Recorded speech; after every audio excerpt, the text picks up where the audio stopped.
Dear, ẹ tún ti ń pariwo. Pẹ̀lú ìwà Ọlọ́run tó ń gbénú mi, ó yẹ kí wọ́n kóńgó èpè fún ẹ pẹ̀lú tó ṣe yẹn ni. Gbogbo ẹ̀mí àìgbọ́rọ̀ sọ́kọ. Ẹ̀mí tó ń ṣagídí sí ọkọ. Ha! I am not a baby machine.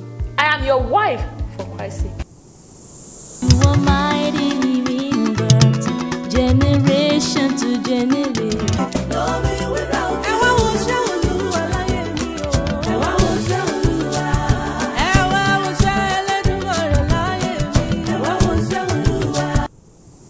Which is eternal separation from God, death, spiritual death.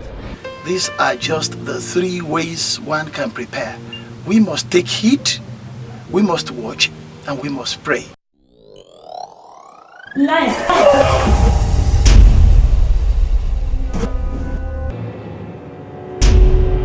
My home is collapsing.